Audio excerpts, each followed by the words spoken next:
9-point range overnight, and then we'll go from there. Our pivot this morning is 41.32, 41.32. Resistance above at 39, 45, 50, 58. And support below at 26, 21, 15, and 08. Pivot 32, support 26, 21, 15, 08. Resistance on the upside to 39, 45, 50, and 58. Again, the rally happened here at the end of the day.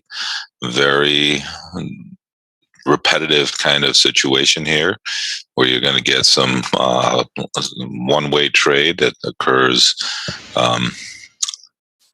right at the end of the day, which again is why we are always informing you, kind of watching and telling you, let's be careful there with trading at the end of the day. It doesn't bode too well for us most of the time. Anyway, that's where we're at. Let's see what the day brings. Every day is a new day. We give out these levels again. If we're trading mini S&Ps here, we give out these levels as a guide to our day and to give us opportunities to trade. We have these levels, support and resistance levels, as some of our opportunities to trade, in addition to the price action opportunities that might occur if the market moves.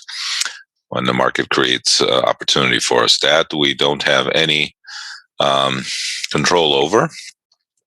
We are at the mercy of volatility. And right now, with the VIX, if somebody can let me know what the VIX is at, with the VIX probably in a 16 handle for sure, probably I would assume 1653. Those opportunities are slowly diminishing. So we would love, 4 to 5 trades in the course of a day. And that is probably what we're averaging, be honest with you. But lately it's been less than that. But as long as we are eking out a little bit of a profit along the way, we'll take it. We take what the market gives us. That's all we can do as traders. We have to be, we are at the mercy of volatility, no matter how you slice this. So if you look, can we repeat the levels again in the chat box? And there they are for everybody, in case you kind of missed them or not. We have a very light overnight volume, which probably is going to create a light overnight during the day trade, unless, again, as you always know, there could be some volatility that is injected into the market at any given moment in time. And we could be surprised. We could not be. Yesterday, we had a lot of Fed speaks. We got a little bit of opportunity in the morning, and then they kind of pulled the plug on us, which was fine. At least we had 1 or 2 trades, I think we discussed. And like I said, we average 4 to 5 trades. Obviously, these days we're below that average, but that's okay. And we say that we always seem to find a way to catch up at some moment in time, because some days we'll trade like 10, 15 trades, right? And then you always forget these days how slow it is. But it's okay. You can't. What are we going to do, right? I mean, this is what the market gives us, and this is what we're going to trade. All right. And again, I keep reminding everybody that is what's going on here. I know some of you are a little frustrated with the lack of opportunity, but as I always say, you got to save your bullets for when the market starts moving around. And, there's no reason to get frustrated or anything like that. Just know that this is part of the business that we're in, and you have to, just like we have to take advantage of ebbs and flows when they are presented to us, we have to take advantage. We have to understand the ebbs and flows when the market is not giving us opportunity as well, because that's part of what we do here. So, lately I'm repeating that more and more, only because I'm getting feedback from some of us who are a little frustrated in the fact that we can't trade a little bit more. But it is what it is. What are you going to do? There's no reason to try to find trades. We can find trades all day long, right? The question is, do we want to, and do we want to overtrade? So let's try to stay away from that area. Or again, anybody, welcome to some of the new folks that are here. If anybody has any questions, please feel free to write them down in the chat box area. I have that window up, and we'll be able to respond to it a little bit faster than if you ask in the Q&A section. And if you just put it to panelists, only Brad and I see it, so it's not a big deal. And, that'll be it.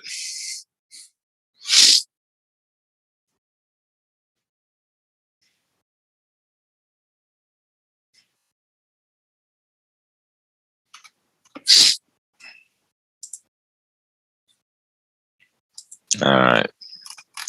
Let's see if we have any numbers coming out. As the market thought was going down to the, 26 area, and then decided to shift gears, rotate back up here. That's what it is. Like I said, I always say that. I can't change what's going on. All right. Let's see if we get any news coming out this morning. Well, let's see. 9 o'clock, Atlanta Fed business inflation expectations. Interesting. Could be a little bit then. Could be a little bit of a market mover. We'll see. Powell is going to be talking at 11 o'clock. Beware. 11 o'clock, he's given a speech. These are all Chicago times, by the way, in case you're wondering. At 1 o'clock, there's going to be the Beige Book that's going to be released. Beige Book is a compilation of all the Fed banks and what they expect business in those areas. So that's going to be released at 1 o'clock. And so maybe, but Powell speaking at 11, probably the most important release of this morning. And like I said, at 9 o'clock, Atlanta Fed business inflation expectations could be a little bit of a jolt to the market. God knows we need a jolt these days, but we'll see. And then there's a whole bunch of Fed speaks at 1:30, 2:45, 3 o'clock, and then later on this evening. So they are out in force these days, yakking away. But the biggest one would be Powell, and he's going to be talking at 11. And then a little smaller number coming out here at the top of the hour. So keep that in mind if we might get a trade on before that or during it or close to it. Who knows? As the market is slowly kind of range bounding here a little bit. Again, welcome to some of the new folks that are in. We are trading futures in the equity market, namely mini S&Ps. That's what the equity market is. And between price action opportunities and between levels that we've given out, we have our opportunities to trade the market. So why we watch bonds? Of course, the main reason is because I will say that I traded in the bond pit for 25 years, and maybe I have a little love for them, whatever. But on a more business point of view, is that bonds usually give us an indication of what might be going or what might be occurring in the equity market. At the end of the day, bonds are king, and they do tend to spill over some information sometimes we might get in the equity market at some point. So besides my love for the bond market, even though it's been fading lately because I can't trade it anymore because it's untradeable ever since the financial crisis, uh, they do seem to sometimes give us a longer term direction as to where equities might be going. Uh, so that's basically the long and short of it. But we would love to trade bonds, but we traded bonds here for a while, for a long time until, like I said, the financial crisis, and then all of a sudden they almost became untradeable, given the involvement in the treasury from the treasury in the bond market with all the buybacks and all the quantitative easing or whatever they want to call it, treasury bond buybacks that they're doing. So that's the main reason. Hopefully it helps us. It's a crazy time we live in. That's an understatement. That's an understatement. Yes, it is definitely a crazy time we live in. All right, so I hope that explains the bond market chart up there. More personal than probably anything else. We don't. I mean, bonds have. They did start breaking, right? And inflation, worried about inflation, and the long and short of it is that bonds rally or break, and you have an inverse relationship between S&Ps and the bond market. And even though it took a little bit of time, because the worry at the beginning was the fact that the inflation fears were coming, and so the S&Ps initially kind of broke off on them. But look what happened: bonds broke from a 160s handles, and now we're in the 156 handle. And equities rallied eventually. So even though it didn't seem like it at the time that we were getting some inverse relationship between equities and bonds, they ended up being that way because the bonds broke, and they broke nicely. The fear in the equity market was that we were going to trade this inflation fear scenario, and they broke. But then look what happened. We ended up making new highs as the bond market here is creeping and staying at new lows. So if you step back and you think about the bigger picture, that's what's going on.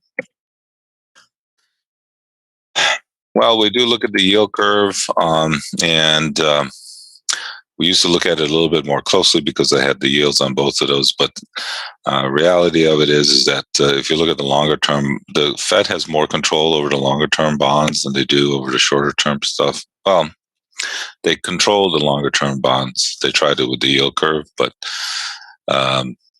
again, everybody talks about the yield curve and this and that, and the spread between depends what you look at. You look at the 30s and the 10s, or you look at the 10s and the 5s.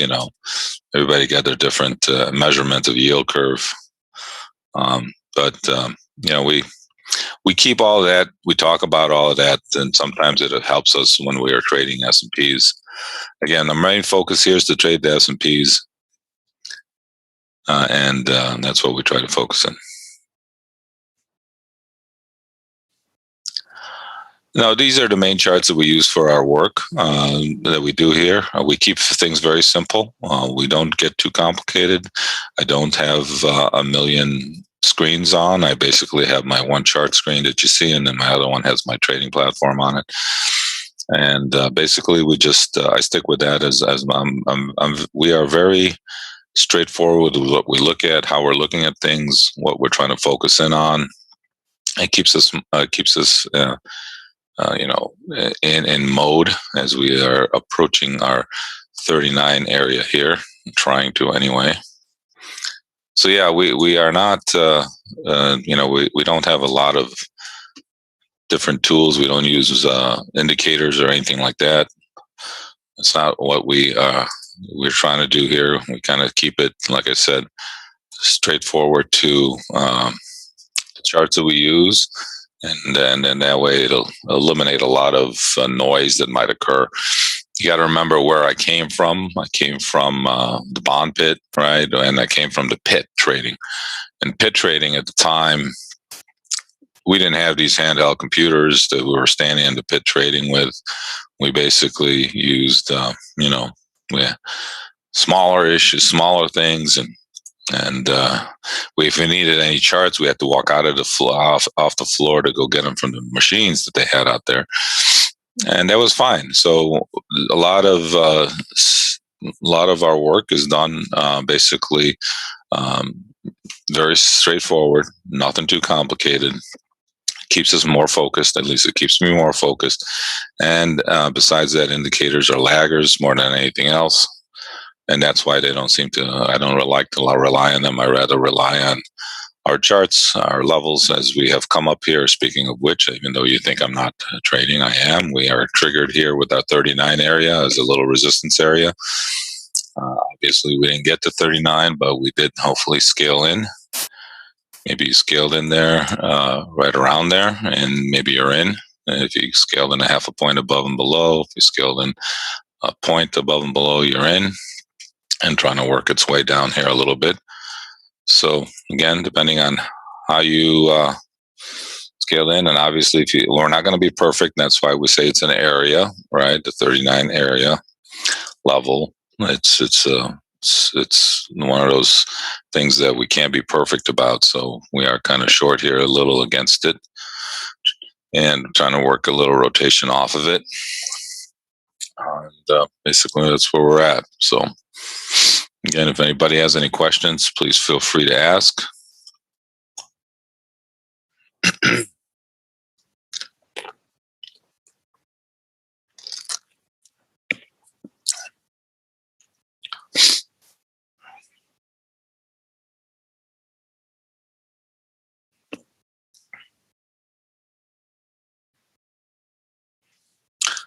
How you doing there, Ness? I don't know. Your data is delayed. If you're using a platform to trade, that would be a problem. Using your charts, if they're delayed on your charts, that's another issue. Hopefully, you're not using your. Hopefully, your platform is not delayed. Then we're going to have a real problem. So. That would be a bigger problem. But if your charts are delayed, it's probably due to the fact that you probably have to upgrade and it's cheaper. Otherwise, your platform should not be delayed. If you're trading, if you're trading,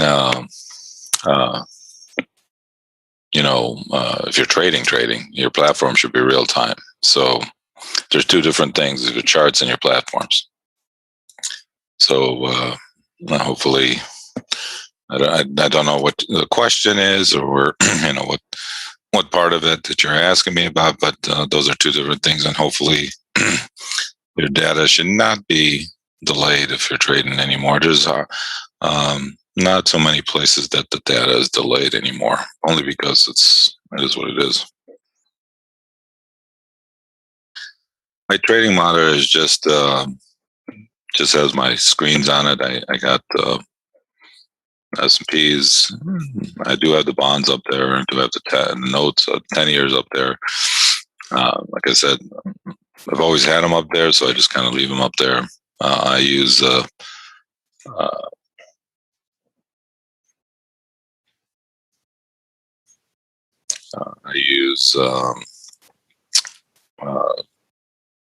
Cunningham as the platform provider. Anybody can use. Most of the firms, the firms provide, or they associate with platform providers. So if you have a Cunningham, yes, we're short around this 39 area. And this is where our first resistance level is. So that's where we're short.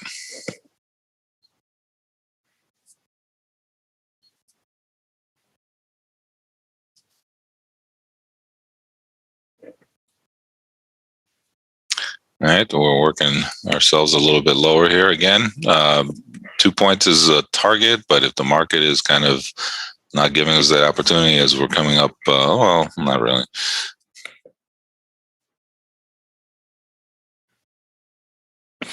Yes, Rhythmic would be a better choice. But I'm surprised that Kinetic is delayed. I can't even understand a Ninja Trader. There's no way if you're using Ninja Trader that you're delayed. And Kinetic is the data provider for Ninja Trader, if I'm not mistaken. So I would have to say that I'm a little surprised, yeah, actually, to tell you that you're getting delayed and using Ninja Trader. So I can't. Again, I don't know what your setup is, but like I said, I would be very surprised if you're using Ninja Trader that your platform is being delayed. That doesn't make sense.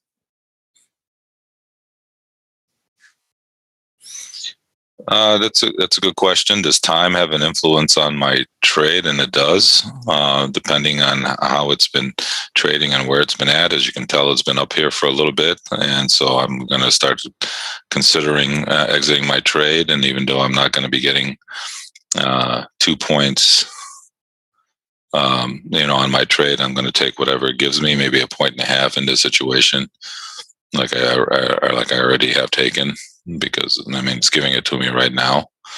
So I took my 1.5 on the trade against my entry point there at 38.5, and it's all right. I mean I'll be okay with that. There's a 2-point stop. It's doable.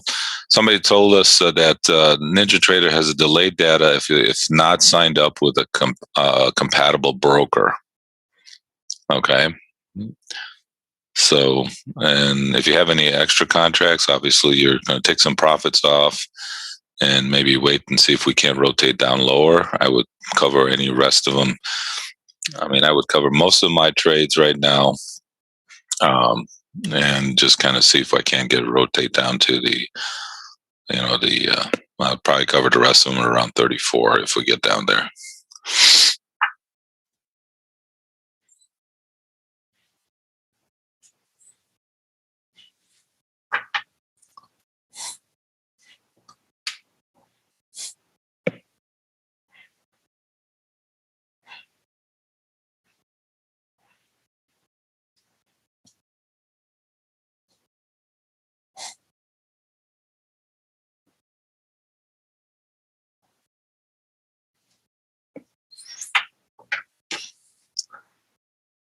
So, so that's what's going on over here. And as far as our trades are concerned at this moment.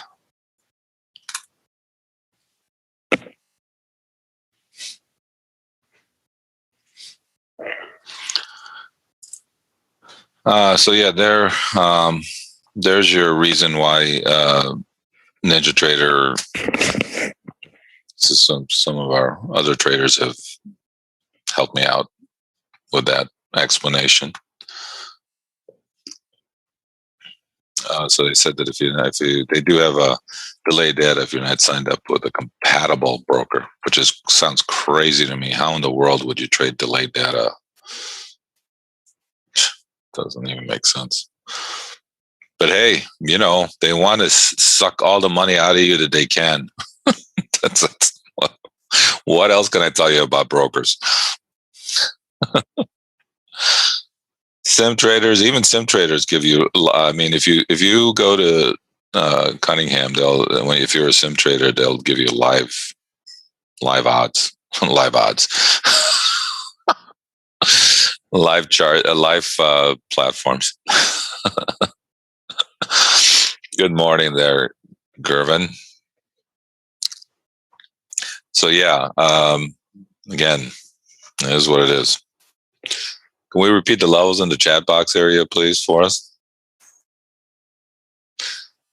Somebody said that Ninja Trader gives you live data in the simulator for 10 days. So there you have it. Even Ninja Trader gives you live data. Hey, good for them. That's a good thing.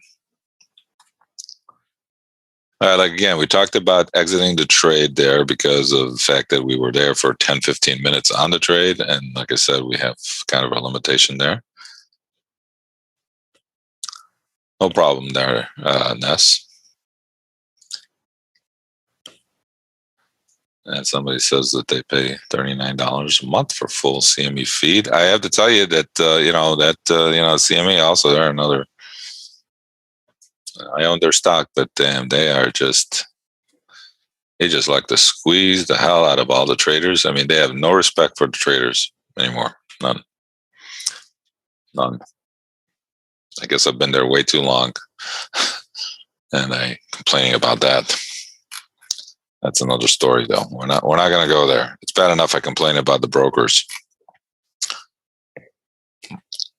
A whole different ball game. Start talking about the CME.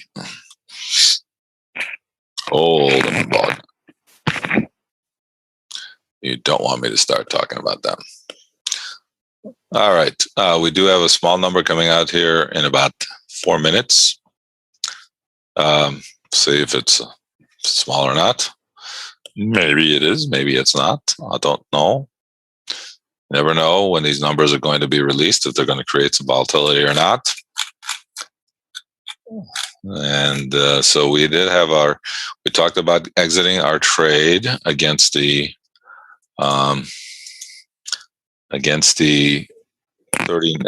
when we got down to 37, even though you might not have gotten a full 2 points out of it. We talked about why. And now we are just kind of continuing up here. Next level resistance we have is the 45 area. See what it wants to do up there.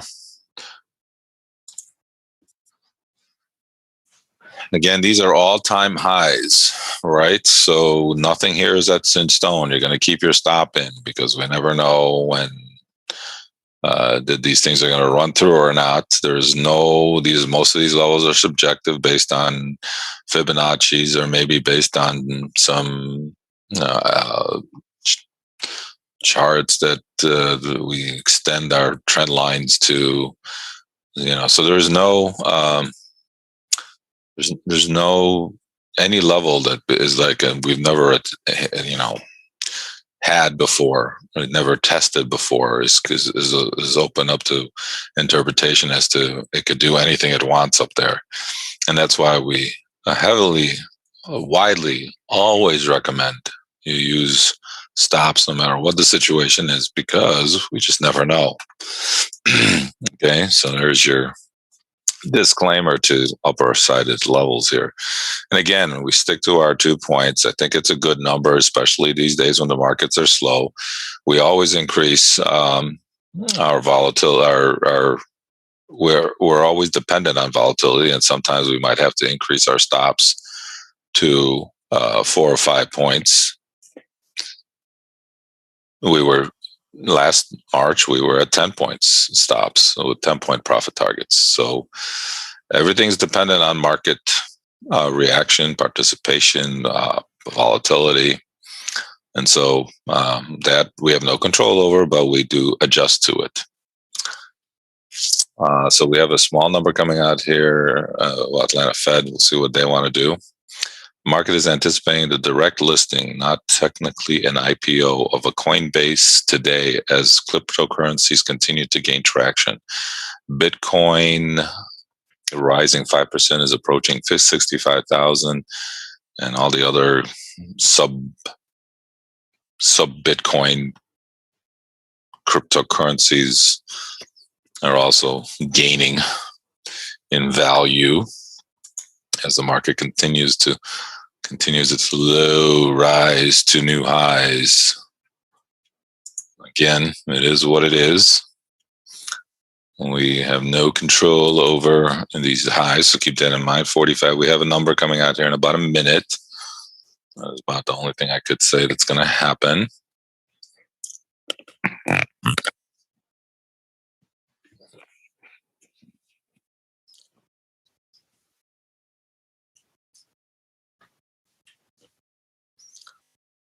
right. So NASDAQ and Goldman Sachs set reference prices of $250 per share for Coinbase direct listing. That puts a valuation at $66 billion. Phew. Coin wrote in a news release as of Monday it had 130 million Class A shares and 68 million Class B 1 shares outstanding, or 261 million in total when shares are measured on fully diluted basis. Amazing. Amazing, amazing, amazing. Today's listing is a milestone, but it's not as important as every new day in front of us. Oh, said this new CEO of the new and co-founder Brian Armstrong, who's probably become an instant billionaire. Coinbase has an mission to increase economic freedom in the world. Oh, they're so nice. Everybody deserves access to financial services, including all the no, I'm not going to go there.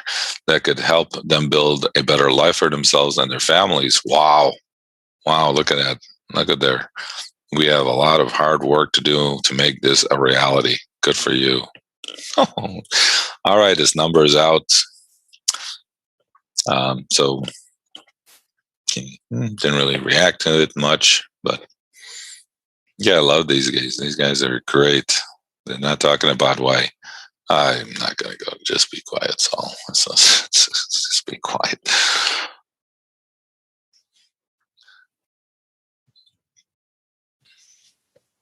Yeah.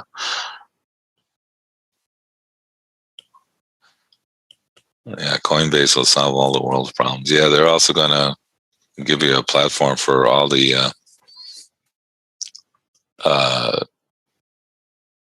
until crypto is backed by some kind of government. Okay, I mean, anything can happen, right? I mean, basically, it's a commodity right now, and it's trading. It's trading as a commodity because you can trade Bitcoin option futures, and so no assets behind it, right? So the banks are using it only because they don't want to be left behind, in case somebody decides to back it up. So until some government decides that it's going to be backed up by something, I think it's just what this reminds me of. As you can see, we're turning over here a little bit after the number came out. Bonds, not really reacting too much. But what this reminds me of is that GameStop kind of situation where you get this herd mentality of people jumping in because somebody said something, or honestly, I think some people don't know better and they just jump in on the herd mentality kind of situation. And Chad, you're on a roll this morning. And you get this like herd mentality situation about Bitcoin, right? Because especially the younger younger people who have a little bit of money, and they, it's digital, right? So this is the digital world we're living in right now. Everything is, you don't need cash. You don't even need a credit card. All you need is your phone that you put over a machine, and you can buy whatever you want to buy. Right. I mean, that's just what it is. And so this is normal for them. But to me, I mean, you're buying a commodity. I mean, that's what you're doing. And until I just stick to, what they say in my day was cash is king, right? They don't do that anymore. But I'm still sticking to that old adage, when I was a young whippersnapper. They don't do it. They don't say they said that before, but not anymore. Currencies that the Fed cannot control, and that's a good thing. So who's going to control cryptos? You got the mob, you got the mafia, you got black money, you got all that like crazy stuff, right? That's controlling the crypto, right? I mean, that's why their ambition here, Coinbase, to increase the freedom in the world, economic freedom in the world. Okay, everybody deserves an access to financial services that can help them build a better life for themselves and their families. Really? That's why they're having this. That's what cryptocurrency is all about. Come on.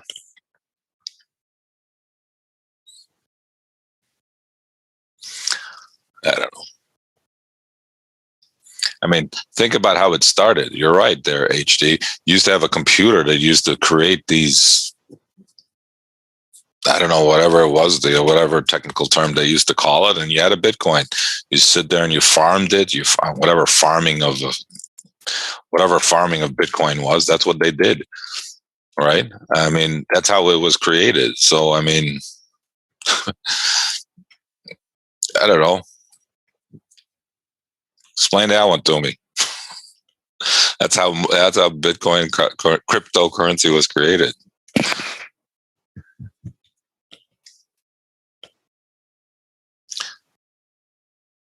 You can still farm it. If you find the next Bitcoin key, you get 6 Bitcoins. There you go. 6 Bitcoins at $60,000 a Bitcoin. That's a lot of Bitcoins. I told you the story about my friend.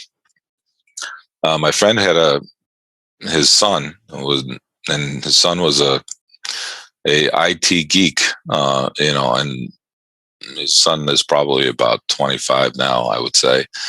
Anyway, he was just a computer wizard. He is a wizard. He came and set my my computer up downtown we were on the floor, and he had a whole bunch of stuff. I mean, he just did everything. I mean, he was like rewriting code on my computer, and I'm watching him. I'm in like amazed at what he was doing.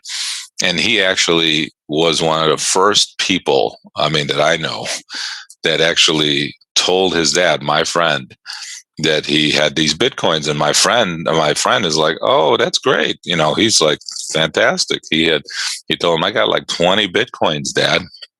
And he's like, wow, that's great. And nobody knew what they were. He did. The kid did. The kid was in 8th grade. And he's like farming Bitcoins. And, it was like $100 at the time. It was like nothing. And my friend was like, oh, that's great. Figured his son had a little hobby going there. He didn't cash it in. All right. So, to make a long story short, he had these Bitcoins on this one computer. I remember, think about it, 15 years ago, how the computers were, you always got a new computer because old ones were so slow and they were becoming outdated. Right. So he had these Bitcoins on this old computer, and then they, through the years, and then kid goes to college and whatever. And then all of a sudden Bitcoin pops and becomes this like $60,000 a Bitcoin thing. And he had 20 of them. But they were on this old computer that he had. And this guy is a computer geek, and he couldn't, I should say an IT guy, he couldn't find the codes on his old computer. And so they're sitting there in oblivion someplace, computer world. And he had, those are 20 Bitcoins that are worth 60,000 a piece. Some good cash there if you can find them.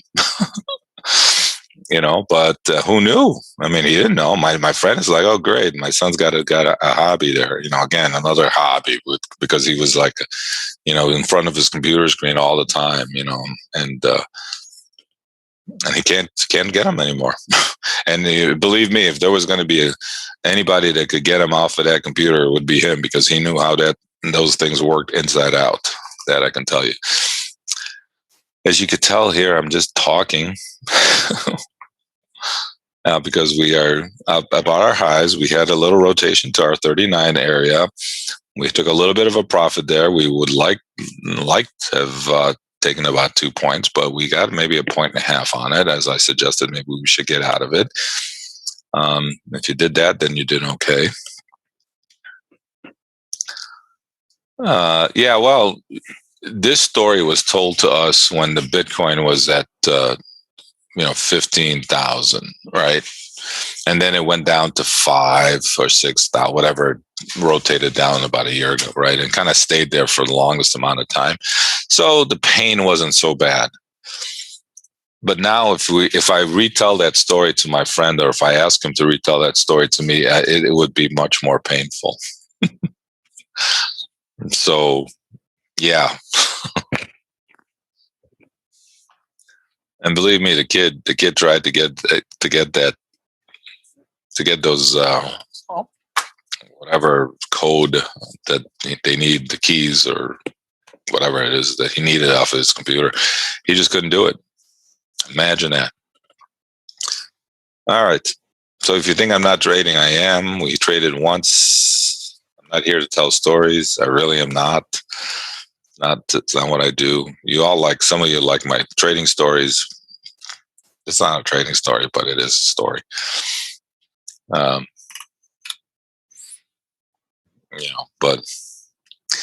I don't like, it's not my favorite thing to do is just talk, but it is what it is.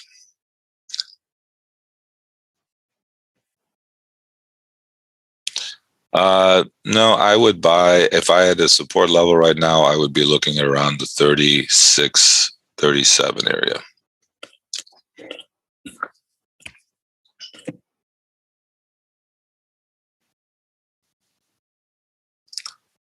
Bank of America's latest fund manager survey indicates that in an overwhelming contention that Bitcoin is in a bubble. 74% of those surveyed say the cryptocurrency is now in a bubble, compared to 7% who sought equity in a bubble a little while ago. Most think stocks are in the latest stage bull market. Bitcoin was considered the second most crowded trade behind long tech, according to respondents. But how Coinbase trades can be a big indication, not just of Wall Street acceptance of cryptocurrency, but the broader market sentiment is the question. Yeah, right. I would think that too.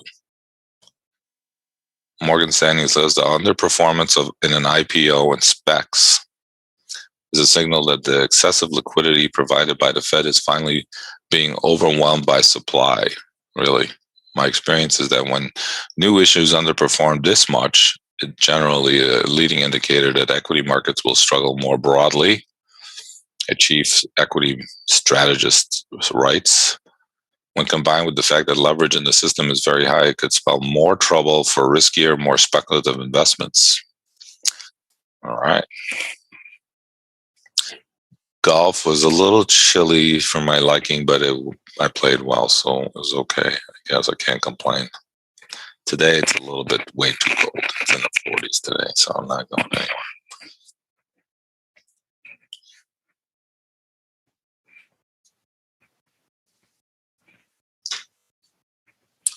Coinbase will start trading on the NASDAQ under the ticker symbol COIN, COIN, either right when the market opens at 8:30, 8:30 Chicago time, or sometimes thereafter. Certain pre-IPO investors will make as many as 114 million shares available to the public. That's so nice of them.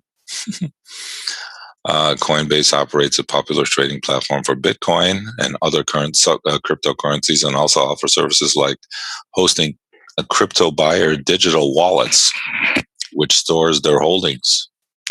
Many see the company going public move as a coming of age moment in the crypto industry. Rather than hiring financial firms to underwrite the IPO, the lineup of institutional investors and wealthy individuals to buy the stock, some of Coin's major shareholders will simply offer their shares for sale to anybody via NASDAQ. That's so nice of them. They probably bought them at zero. That would give small investors a chance to buy shares under the same terms as the larger players will get, but also make it harder to estimate the Coinbase stock value. Really, should never have thought about that. I played at Sunset, actually.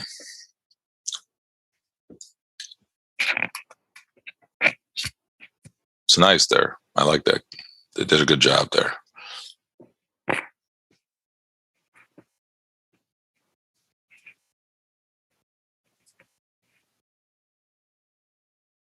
All right, we're kind of inching and staying up here on the highs. I said we support level would be around 36, 37 area.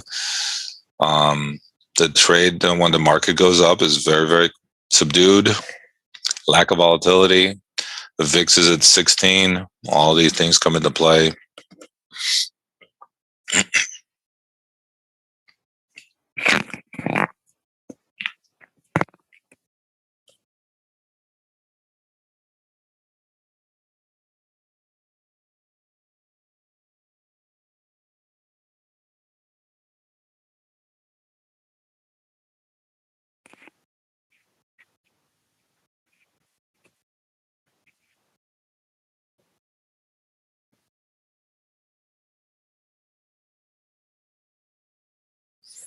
Why do you need a golf cart, or can't you walk around your golf course that you live on?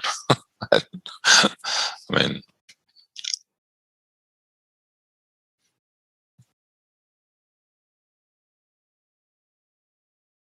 it's nice that you live on a golf course, though. I'll tell you that much. It'd be really dangerous for me.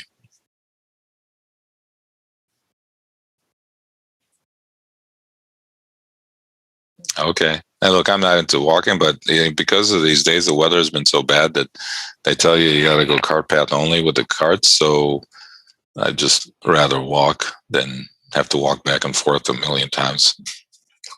I'm lazy. It's easier for me to walk than to walk back and forth to my golf cart every 2 minutes. It's way that getting in and out of the golf cart is way too much work for me. I'd rather just walk the course.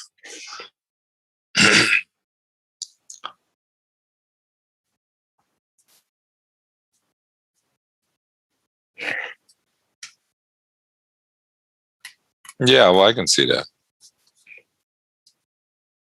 Did I fire my caddy? You're funny. You're just hilarious. Just the VIX one. That's all. The one that is traded. Uh, I think there's only one. I'm not sure if there's multiple VIX symbols to trade. What's the VIX at right now? I'll tell you which one, what the price is, and I'll let you know. 1674. That's the one I'm watching. Or we watch.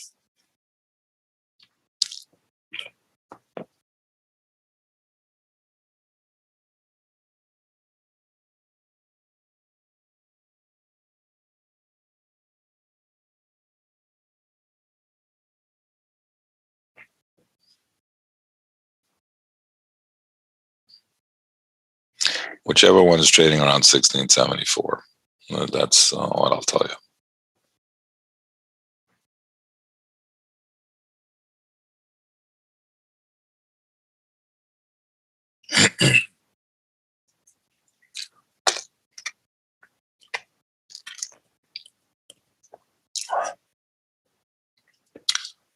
Now we're coming off here a little bit. Except a little support would be around the 36 to 37 area. We had a little bit of an opportunity there against our first level of resistance at 39. We have to be patient because that's what the market is forcing us to do.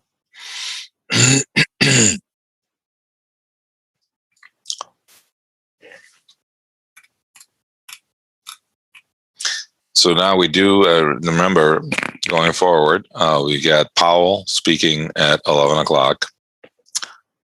So that, if you're going to be around, or if you're going to be trading at 11, this is Chicago time.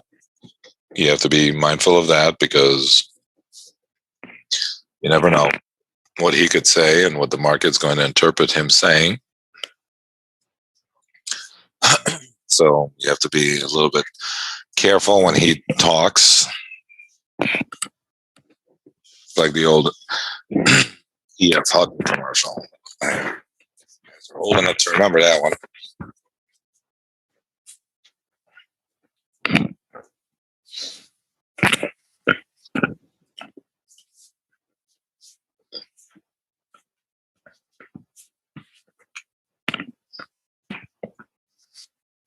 Oh, you were in fourth grade. That's nice. I was probably in kindergarten. How's that?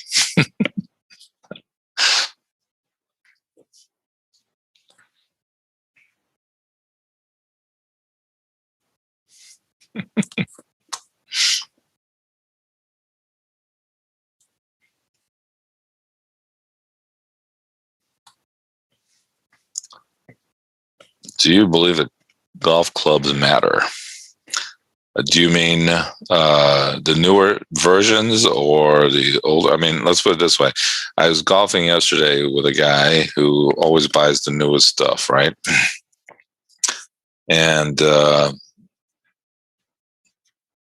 mean, he always buys the newest stuff. And so uh, I mentioned to him, and I have no problem mentioning to him that I've used my clubs for 30 years now. And I mean, obviously, I've gotten new drivers as the years went on because that's what you do need. The drivers are cool, but and a putter or two. I used to have the wood ones. I don't have the wood ones, and those are those are very expensive. Those persimmon drivers, they're called. You can get a good amount of money for those now. They're antiques. I had one of those uh, back in the day. Anyway, but they say the new technology now is pretty amazing. So I'm sure. Yes, I would probably venture to say that uh, golf clubs matter. But like I said, I've had mine for 30 years, and the guy goes to me, well, you could probably get so many more yards. And I go, I don't need more yards. I just need to know that I can hit this club so much, that club so much, and I can do that with my clubs. Why am I gonna go and find new clubs that'll do whatever it does for me?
All right, we've drifted down here to our 37 area. We've got a little support in this level. If you were looking to buy it, this is where we were looking maybe to jump in here. 36 to 37 area, I said. That's where we're looking to jump in. If you did jump in there, we got a nice quick rotation there off of that 37 area. Again, depending on how you scaled in around it. And that's where we're looking to get long.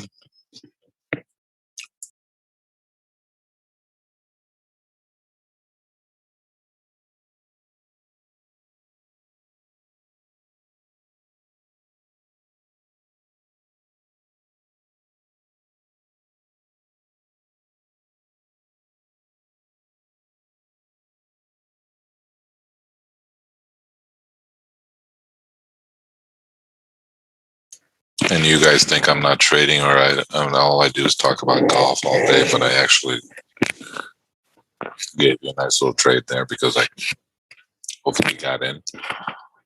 And remember, any trade I do give you, I'm probably involved in the trade, so that's why I know you got filled. Have I always been a very disciplined person, or you become one when you started trading? I don't think I'm disciplined. I definitely wasn't disciplined when I was trading in the pit.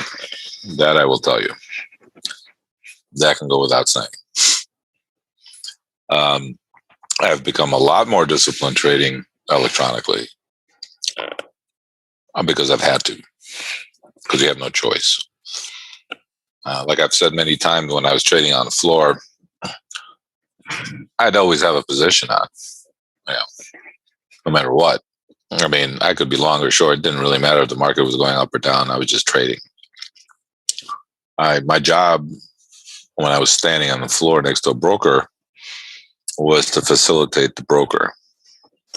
And what does that mean? When the broker gets an order, buy or sell, wherever the market is, I was there to trade it for him. I mean, if he needed to buy it, I would have to sell it to him. If he needed to sell it, I'd have to buy it from him.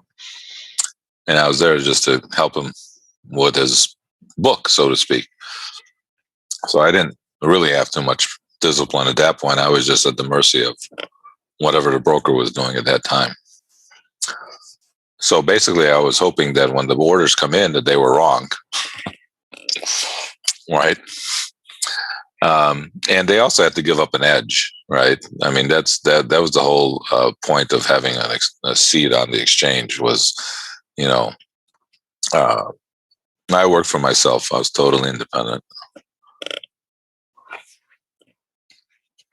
I've always been an independent trader, or a local. Somebody used that term yesterday. So no, I've always traded for myself. But yeah, so that was my job. So I've always traded, and so I didn't have that much discipline. But since at the beginning when I started trading electronically, it was very easy for me to to try to trade like I was trading on the floor, because I put in a lot of orders, but it's not the same. So I had to change it up because I realized that doesn't work. And so I went more to the side of technical analysis to give me my spots, because I was always a find your spot, wait for a level to get triggered and trade type of person. Even on the floor, I kind of knew where the areas were that I wanted to get involved in one way or the other. And but so it became more so when I started trading on electronically. So I've become a lot more disciplined and trying to tell you as traders who follow me or who are part of our education course, or to be a lot more patient. And that's why I keep giving you these speeches about wait for the opportunities to trade, because they're there. You just have to be patient and wait for them, because if you jump in too soon, you lose the ability to maximize your profits, and all you do is create commissions. That's the last thing you want to do, because I don't have a problem. I have a big problem with that too. Anyway, but that's what we do. So I've become a lot more disciplined um, since I uh,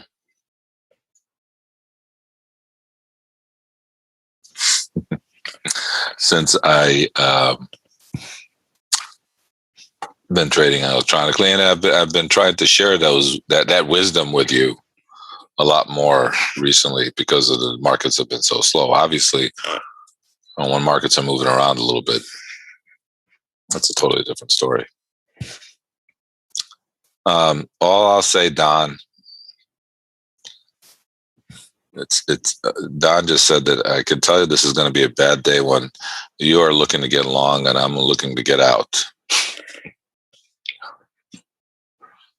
You keep the blue band keeps getting in the way, Don. That's all I'll say. Yes, the FFFFFFFFF blue band. Yes, that's what the FFFFFFFF blue band. Hopefully you bought the 36s. If you bought the 36s, you get a nice rotation. That whole area there was support.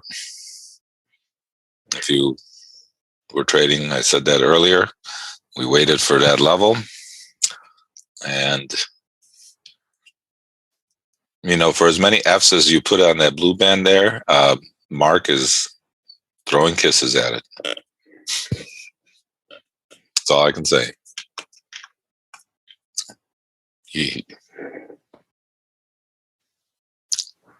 I know, but you just don't respect the blue band, man.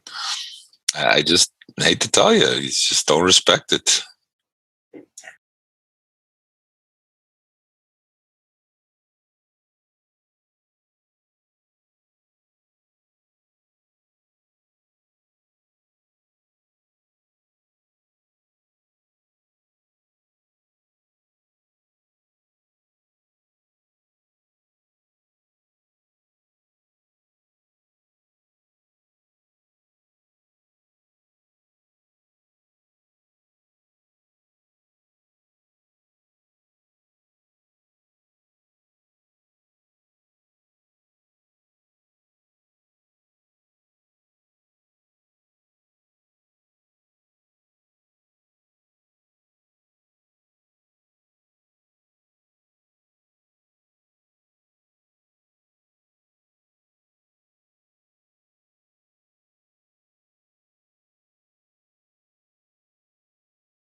All right. Again, if you wanted to get long, and this is where you can take more than 2 points on your trades, when you get long and you get out of some and then see if that 36, 37 area was going to hold. And you're getting a nice rotation here to the highs. Again, you just got to be patient and wait. So make a little bit of an adjustment based on price action. And we got a little better entry point there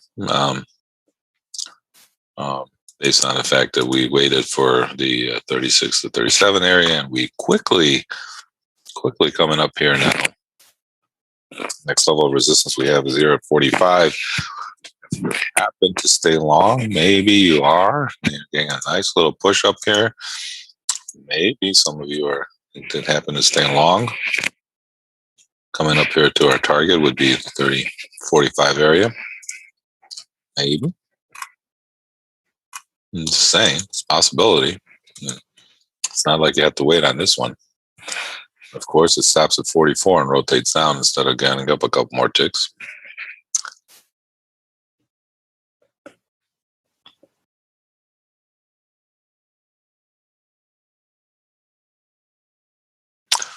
Yeah. Bernie Madoff died today. Shame.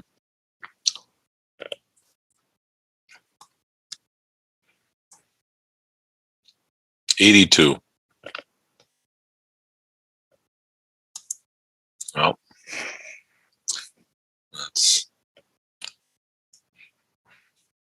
can't feel sorry for the guy, but ripped off a lot of people. But I think a lot of them got a lot of their money back, at least their initially their investment back. If I'm not mistaken. It just caused a lot of grief, unfortunately.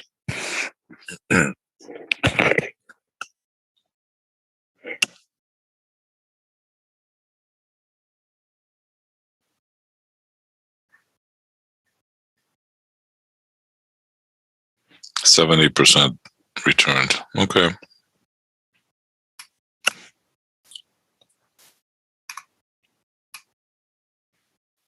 Well, I guess 30 cents on your dollar. Not well. I don't know. I'm not gonna. That's story's been told.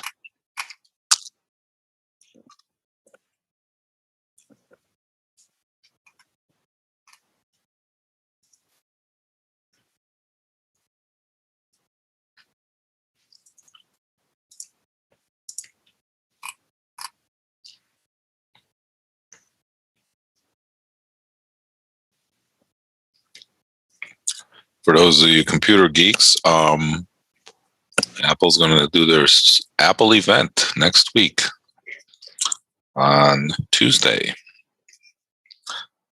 Spend more stuff on Apple. They're good. They're so good. All right, we had a nice rotation there off of our support area.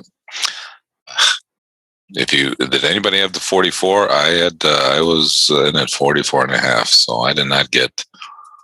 Anybody have 44? 175 traded up there. Maybe some of you got it because I should have had it. I don't know why I didn't put it in at 44. I don't even know if I would have got it, but yeah, Don got it. Yeah, so Don's in.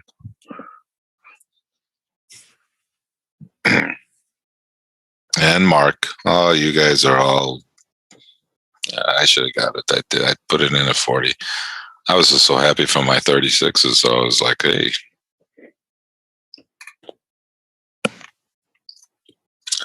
All right, well, I'm glad you guys got the 44. Again, remember, everybody, this is an area.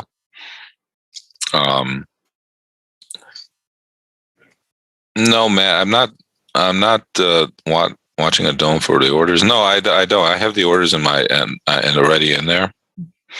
I mean, you know, I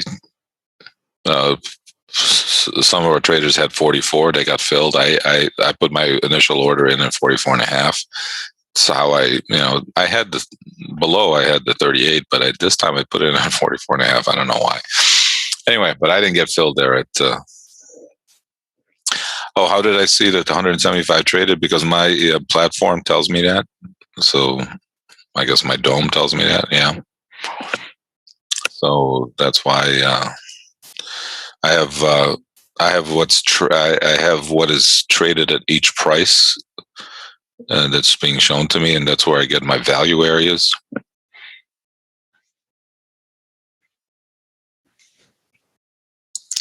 So I guess yes, I guess that would be true.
All right, so we got a little bit of a. At least we got some opportunity today, which is more than what I can say for the last couple of days. But we've had some action, even though we talked a lot too about Bitcoin and everything. But at least we had some action today, so that's a good thing, right? We had a nice. I mean, I'm not done trading. I'm just saying that at least we have something to talk about as far as what we did today. Yesterday was like bad.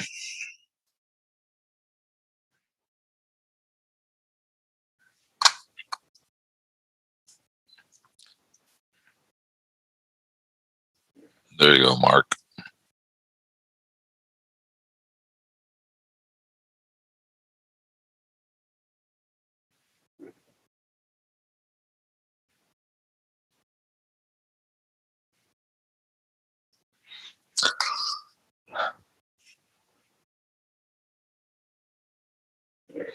Yeah, I mean, to make money when it's going up, that's a good deal for us. That's a good deal for us. That's for sure. I mean, look, we're not just we don't always fade market. We did try to tell you to buy it down there, so we just had to wait for it to happen. We are momentum traders too, but the market has to give us the setup for it to be a momentum trade. We just are not momentum traders because we think there's momentum someplace. We actually have to let the market dictate the fact that we should buy it, and there's a reason for it to keep moving upwards. And again, anything that I'm saying, any support level that I'm suggesting, any level that I gave out, anything that we are talking about here is taught. And if you want to learn more about it, and if you want to learn how to do it, the objective of the course is to be able to have you become an independent trader, which means you should be able to do this on your own. Find these areas on your own. Trade them on your own. I'm just here to entertain you a little bit. Keep you awake. Remind Don that there's a blue band in the way. He gets a little stubborn. Those are the things. That's what I'm here for.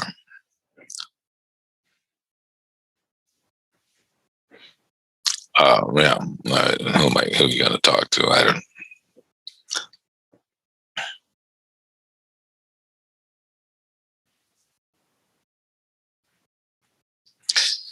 Well, your goals have confidence to trade a 20 lot in my life. Oh, trust me. There's it's not a big deal to trade 20 lot. The point and the point, the thing you got to remember is to be confident in your trades and to feel confidence in your trades. And that's what we're trying to give you confidence to put on trades. The more you trade with us, the more you see the levels, the more you find them yourself. I mean, the goal is for you to be finding these trades on your own, and the more you get used to them, the more you have to find your trades that are comfortable, and you feel good about finding them and about trading them, and then you can trade a 20 lot, you can trade a 10 lot, you can trade a 50 lot. It's because you've seen it happen. You've seen you get confidence in it. And that's what we try to build here. Confidence to be able to find the trade and be able to execute it. And trust me, and I've always said, and I've said this to our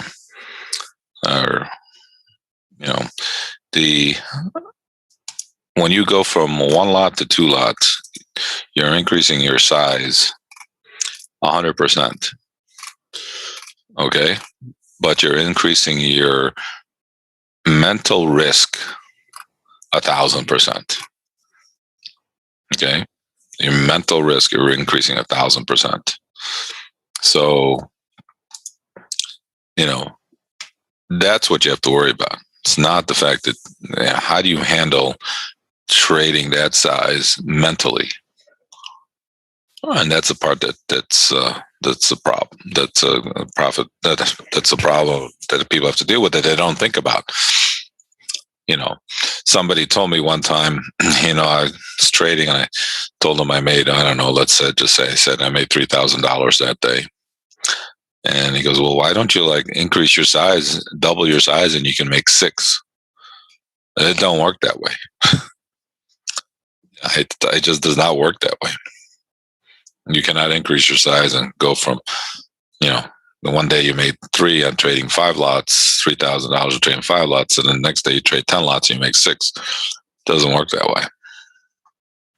Because the mental pressure on you is so huge.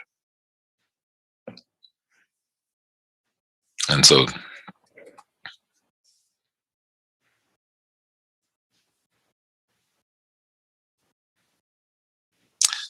do you need the special platform? No, I think you have to just get used to how your platform works, and then what you're looking for as far as your trades are concerned, and then try to execute them accordingly to what we are trying to do or what you're trying to do as a trader. So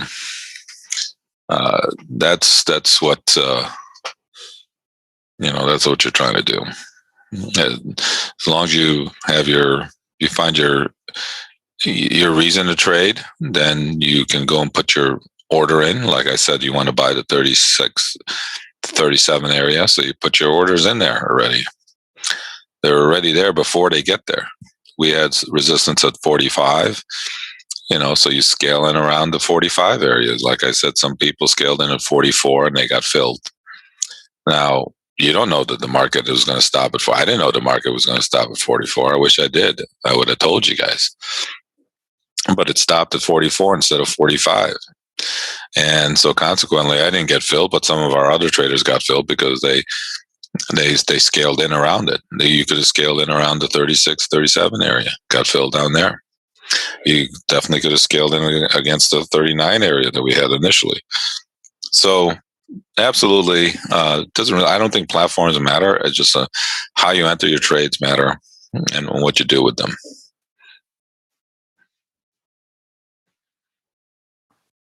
Somebody said that if you trade 20 lots, you can do 21 lots.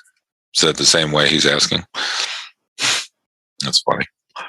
HD, it's not the same. Another person said, every time I put on a 20 lot, my heart stops. Well.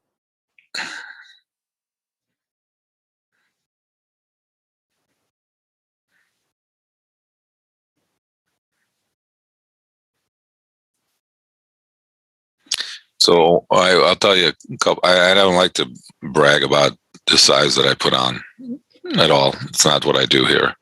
I'll tell you a couple stories about a couple times when I had some much bigger size than I was used to when I was trading on the floor, and again, I don't like to tell you this. I'm not bragging about the size that I was putting on. It's not what I do here. But since we're talking about the psychological part of it, I'll give you that. We'll focus in on that. So just remember that. So I was at one time, markets were moving around, and broker next to me, like I said, I was always there to facilitate the broker, and so he gets an order to buy 100, and he looks at me. He goes, "I'll buy 100 at 12." And he goes 12 bit, 13 bit. He goes, taps me on the shoulder. He goes, "I'll buy 200 at 14. Now, the 112, okay, I can handle that 112, and then it goes against me. I got out of 50 of them. I still had 50 on. Then he says, "I'll buy 214. I'm like, this is not looking. This is not good. So I bid 14 to get out of them, to get out of some. I get out of another 100. You always remember the bad ones. Just remember this, okay? You never remember the good stories. I'm just telling you because I remember the bad trades. Okay, and we're talking about size. And so now I've got 150 on, and he goes, "I'll buy another 200 at 15." And I'm not doing. This is not feeling. This is talking about really not feeling good right now. This is not feeling good right now, right? And you are feeling the pain. Okay, the market was not really. It was moving a little bit, but not really that much, and I was not enjoying the moment. Okay. And, I got out of some, and it ended up paying 16 for everything. And it was a great out. I mean, it went up to 25. I remember it was a great out. I took a nice loss on the trade, right? And I was happy. How is that possible? That's because they went up to 25, even though I paid 16 for everything. And it was a nasty trade. I didn't even have a chance on any of it. But I got out for a loss, and it was a really good trade. Now you take that. Now, how does that feel? And you're talking about, how you feel when you have a 20 lot on. Now I took a really huge loss on a trade, and I feel really good. And so there. So you think it's always like, the fact that you got the trade on, it just doesn't feel good, and you don't trade it right. That's the other thing. You just don't trade it right. You think you do, but you just don't, because you're not looking at. I mean, I had no choice at the time. It was one of those trades that, the market. It just when all of a sudden he starts buying. It was dead, and all of a sudden it goes up 3 or 4 ticks. I'm like, what? Why? All of a sudden we're rallying. So obviously that desk. What a surprise! The Goldman desk knew that there was some news coming out. I stood next to a Goldman broker, and look, they were right. And then, so that was not good. But you don't trade the same. So I'll tell you, this is when I knew that I had to get away. This is when I knew that you had to get off the floor and just trade on a screen. So I'm standing next to the Goldman broker. Now, I've been there a while, years, right? So I know the Goldman broker. I know the Goldman desk. I know the guys at the Goldman desk. Everybody becomes a little friendly with each other because, we trade. I'm trading their stuff. I get out of their stuff for them. So. And my name is on their, my acronym was on their fills all the time. So we're standing there, and we were trading the screen, and the screen is the electronic trading, and we had the pit trading at the same time. And so there was a 250 lot offered at 13 on the screen, right?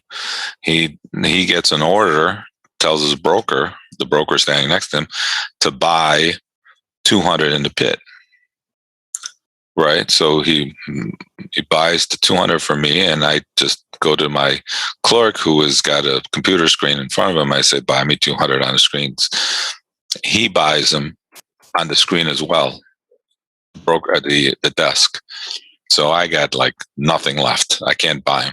And I'm like, I turn around. I knew it was him. I turn around. I go, what the are you doing? I go, that's not right. That he buys them from me and he buys them on the screen. He needed to buy 500, right? So he buys 200 from me, and he goes to the screen and he buys the rest of them off the screen. And I'm stuck. I got nothing. There's nothing on the floor. There's nothing in the pit that I can buy. And I just turn around. I know it was him. I turn around. I go, that's not right. He goes, say sorry. And I explained to him in a few expletives how pissed off I was. And I said, that's it. I'm done. I'm not going to be doing this. And because you're not going to be effing me by doing that. I mean, it's one thing. I mean, I don't have to take the trade in the pit, but I took the trade in the pit because I saw on the screen there was 250 offered, so I can get out of them. But if he took them at the same time, he does them on the screen, and he did them in the floor, to me on the pit, I couldn't get out. And he basically screwed me because if he came in with an order to buy 500, I wouldn't have sold him any. But he knew that would have happened, and so that was it. That was like one of the last times I traded on the floor because the Goldman desk, were screwing you. So that was another loss, and trust me, did not feel good.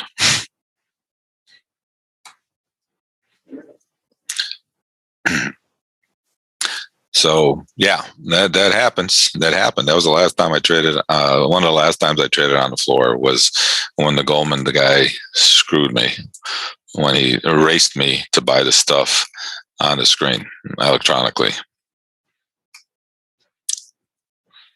That was the end of that. That was my one of my last days that I traded. When I turned around to him, I said, "What the f are you doing?" And he goes, "Sorry, sorry." I go, "Sorry."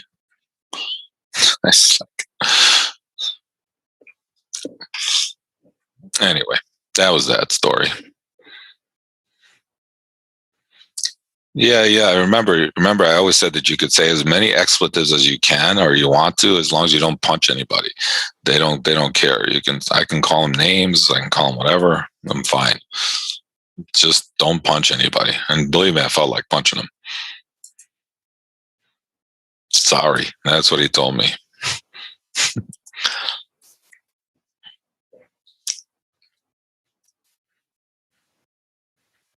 Oh well. All right. So we are range bound now.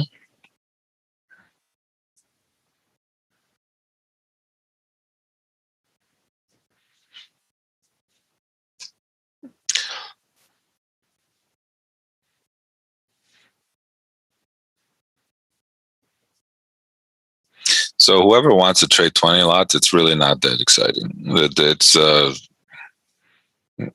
is definitely, you got to work your way up there, and if you do, you will definitely feel the pain when you put it on, no matter what.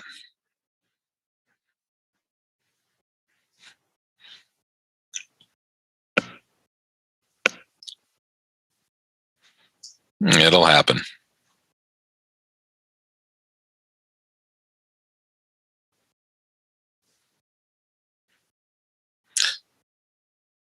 All right, so the market is kind of hanging here on the highs. We had a little buy down there initially when we dipped down to the 36, 37 area, and now we're just kind of floating. If you did sell the 44 against our 45, you did okay. And now the 45 is a little bit riskier. It's not as strong a level as it was prior to us going up there a little bit ago. So if you are going to be trading it, be a little bit careful against that area. Okay, so definitely be a little bit careful there if you're going to be trading the 45 level down.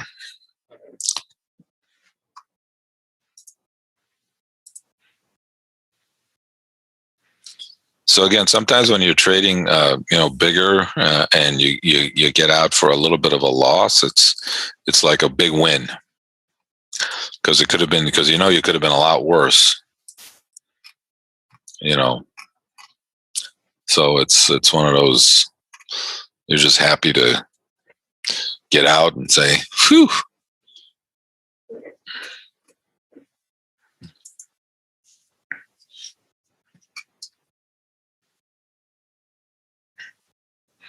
The point of it is, be happy trading your 5 lots, 10 lots, whatever it is. You don't have to. Preservation of capital is very important. I've always said that. That is our one motto here that we've always said. I've said that many times. That's why we wait, and we wait for our opportunities to trade. Right. There's no reason to jump in there and trade at any moment in time. Like I said, you're talking to a guy who traded nonstop all the time, and I've had to adjust. Somebody asked me the other day in regards to, how do you get out of a bad little streak? When I used to trade and I had a bad trade or a bad morning, I would go back and revert trading back to 1 lots. I might have lost like 4 or 5 ticks on a 50 lot, right? And I'm feeling kind of upset and pissed off. But if I chased it and I kept trading bigger, and I got myself in a deeper hole, and I'd done that before, it always was the worst thing that could happen to me. So what I've learned was, when it gets to that, when I had a really bad trade I'd go back and revert and trade 1 lots and wait till I get confidence in my trade, then maybe I'll go to 2 lots. And even though I lost the money on a 50 lot or a 25 lot or a 20 lot, you always got to revert back to your smaller amount, because you trade that with a lot less emotion. And even if you lost your 2 points on it, it's only a 1 lot, not a 20 lot. And you feel you got to get back on track. And until you get that 1 lot that gets you back on track, don't increase your size. I've done that. It's kept me in the game, because the easiest thing to do sometimes is to chase, right? Is to keep it going after it. And you keep getting yourselves in deeper trouble. Don is noticing the blue band. He's trying to get below it again. And this time he said, here comes the blue band. And he's still trying to work it.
All right. Again, if you did dip your toe at the blue band, maybe you got a nice little quick rotation.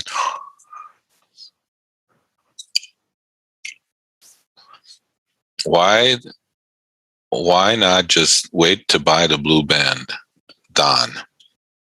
Somebody's asking you. Because Don is looking for 34.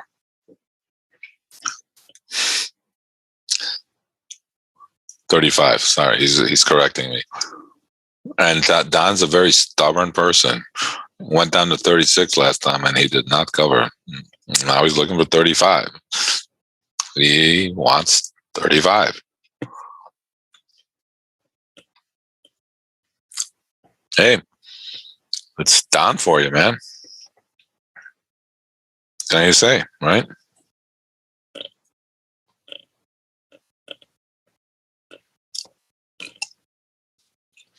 Oh, we've had some opportunities today, that's for sure.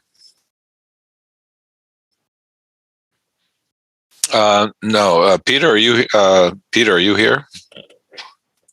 I think we're going to try to have a class tomorrow. Try to have a class tomorrow. Chad, are you going to be around tomorrow?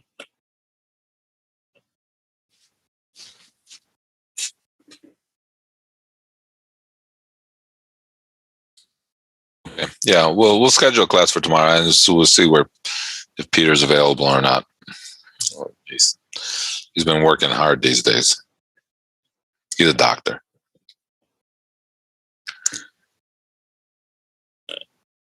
The man's saving people, right? What are we doing?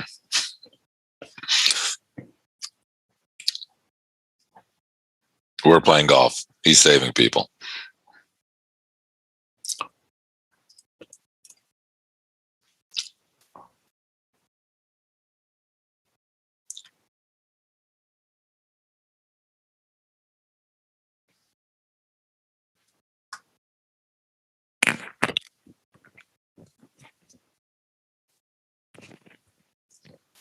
So we'll have a plan a class for Thursday tomorrow. All right, we'll be back here in a bit.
Hey, quick check-in with everybody.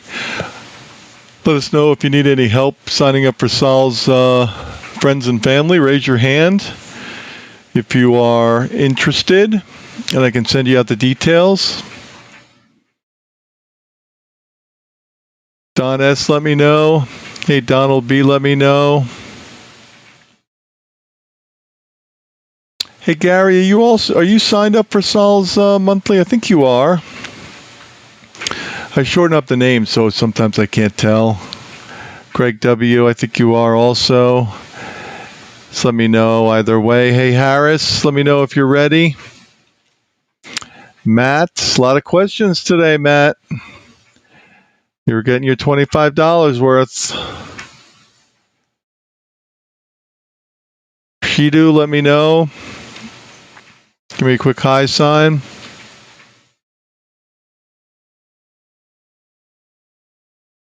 If we don't hear from you, we think you don't care. If we think you don't care, you just get exited. We don't want to do that.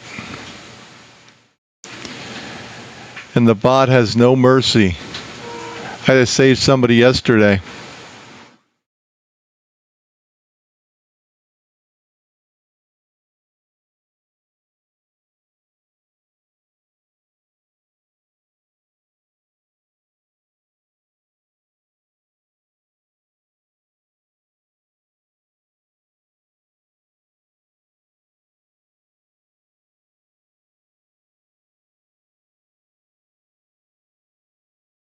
How did you like it today, Matt?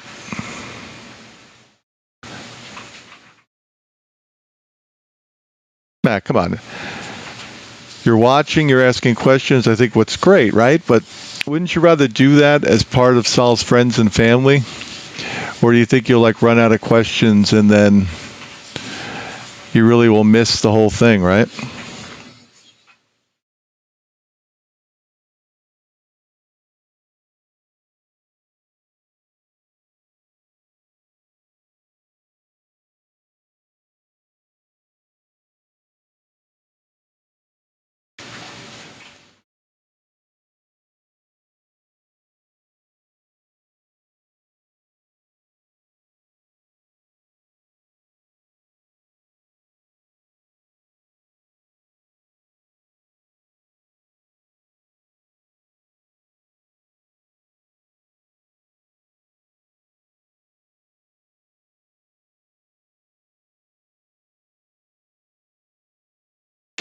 Right now it's 11:24 a.m. It's Wednesday,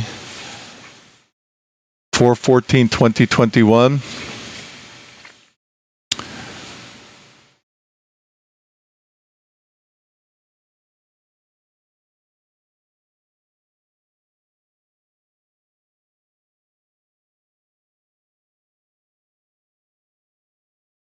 So we're coming to the end of the morning session, so I don't know if Sal will pop in and out depending on what's going on. I believe he has class today where he's going to bring those that are part of his intensive together and teach them a class.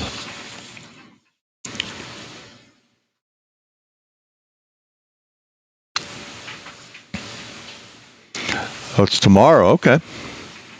It's on Thursday.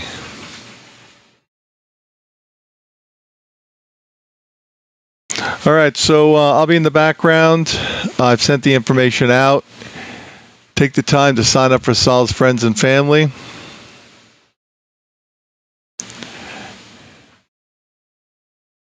If the bot kicks you out, then give us a call. I'll give you our telephone number, and I'll see if I can get you back in.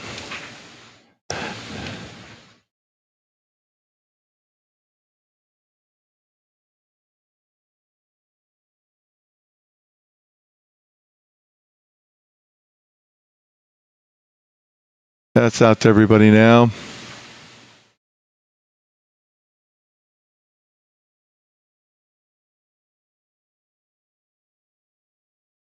think everybody got their money's worth today and more.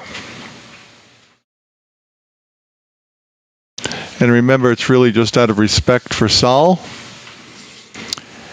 And and the bot knows that. He understands.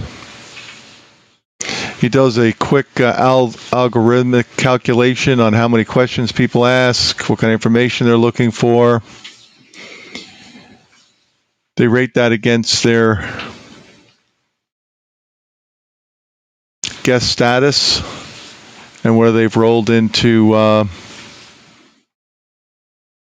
the donation status. So if you get heaved, I'll give you our telephone number in Chicago. It's 312-685-2582. That's 312-685-2582.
All right, let me repeat the levels again. Our pivot this morning was 41.32.